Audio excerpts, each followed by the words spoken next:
एक बार की बात है, एक छोटा से गांव में रीता नाम की एक लड़की रहती थी।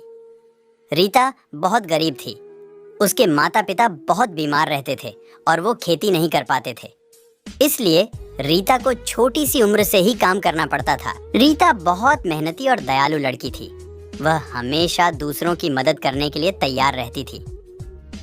एक दिन रीता जंगल में घूम रही थी। तभी उसे एक घायल पक्षी मिला। रीता ने पक्षी को उठाया और उसे अपने घर ले गई। रीता ने पक्षी की देखभाल की। उसने पक्षी को खाना खिलाया और उसे पानी पिलाया। रीता की देखभाल से पक्षी ठीक हो गया। एक दिन रीता पक्षी को जंगल में छोड़ने गई। तभी उसे एक सुंदर परी दिखाई दी। परी ने रीता को धन्यवाद दिया और कहा, तुम बहुत दयालु लड़की हो। तुम्हारी दयालुता से मैं बहुत खुश हूं। परी ने रीता को एक जादुई फूल दिया और कहा, यह फूल तुम्हारी हमेशा मदद करेगा। जब भी तुम्हें कोई परेशानी होगी तो तुम इस फूल से मदद मांग सकती हो। रीता बहुत खुश हुई। उसने परी को धन्यवाद दिया।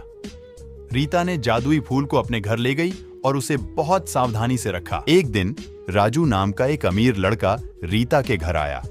राजू बहुत स्वार्थी था। वह हमेशा दूसरों को नीचा दिखाता था। राजू ने रीता को देखा और उससे कहा, तुम बहुत गरीब हो, तुम कभी भी अमीर नहीं बन सकती। रीता ने राजू को जवाब नहीं दिया। वह चुपचाप अपने काम में लग गई। राजू ने रीता का जादुई फूल देखा। उसने रीता से फूल लेना चाहा। रीता ने राजू को फूल नहीं दिया। उसने राजू को कहा, यह फूल मेरा है, मैं तुम्हें इसे नहीं दे सकती। राजू गुस्सा हो गया। उसने रीता से फूल छीन लिया और भाग गया। रीता को बहुत दुख हुआ। उसने परी को याद किया और मदद मांगी। परी रीता की मदद के लिए आई।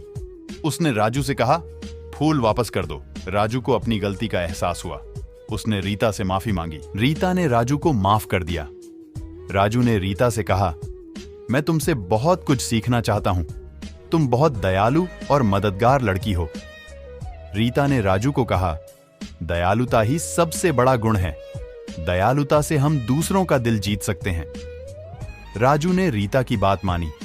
वह एक दयालु और मददगार लड़का बन गया।